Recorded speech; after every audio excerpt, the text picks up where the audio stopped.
to Rooted and Real with Dr. Mitchell. This is episode 10, the final episode in the first season, Discovery. Episode 10 is Pet and Plant Points. And my pet and plant point this day is look at them. They're alive. I meet so many new plant parents or people that think they have a brown thumb, and they're always like, oh, I just can't keep anything alive. Well, the first step is to realize that the plant is a living being. And if you look at them every day, they'll learn to communicate with you. You'll be able to see when they're thirsty or when they've had too much light or not enough. I love plants, I love animals, and I'm deeply attuned to the cycles of the natural world. So I think everybody should have some living plant in their home to help them ground and to help them connect with our natural world around us. If you're feeling overwhelmed and you're not sure what plant to start with, when in doubt, start with the pothos, or some people call them pothos. Lots of different varieties, almost impossible to kill. So in this segment, we're going to focus on just the very basics of houseplant care. People always assume it's complicated, but honestly, houseplants need simply 4 things. You can guess the first 3: light, water, and soil. The final one is your attention. Folks will buy a beautiful plant, sit it in a corner, and forget about it.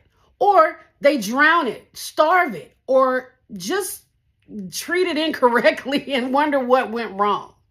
But the real key to plant care is simply looking at your plant every day to determine what it needs. Touch the soil, okay? Touch it. If it feels moist, don't water it. If it feels dry, water it. Once you've given your plant baby good light, water, and soil, the rest is simply observation. Look at it every day, talk to it, start to understand the subtle ways that your plant will communicate with you. Drooping or brown tips, it's thirsty. Dry soil up to your first knuckle, water it. Moist soil, don't water it. You don't want root rot. Ooh, stinky. Soggy leaves or a funky smell, you're overwatering. There's some root rot going on there. Yellow leaves, it needs more light. Water running straight through the plant, well, the roots may be compacted too much and then you'll need to repot. But people always worry about new potting. Oh my God, do I need to repot? No, you don't need to repot right away. You just don't. Most new plants can stay in their nursery pots until almost 2 years later, unless it's root bound. And you can tell if the water, like I say, runs right out of it, or if you take the pot off and you see nothing but roots, there isn't any soil, then it's time to repot. But if you just bought a plant and it seems to be happy in its nursery pot, leave it in there, especially for the first month or so it can get used to your home and it won't go into shock. And remember, repotting is step 4 or 5, not the first step at all. First step, let's get it in some sunlight. Nice sunny window, okay, that'll work. Or either an artificial light. Give it some good chunky soil.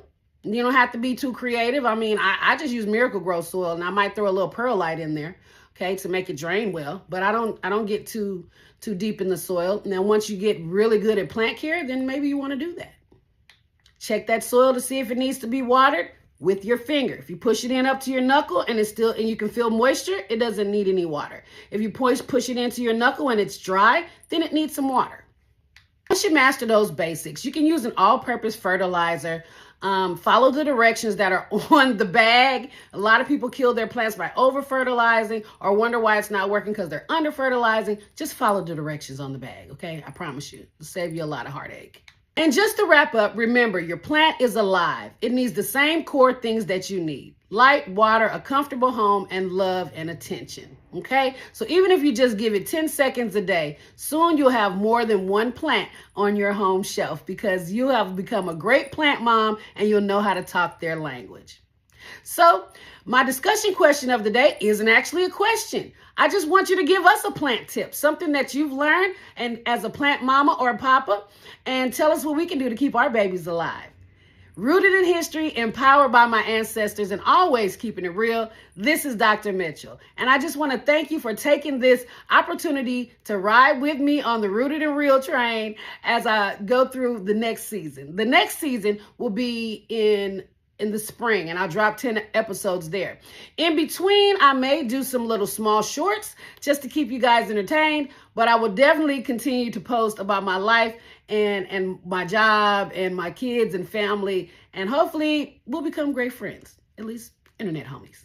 All right, talk to you later. Bye.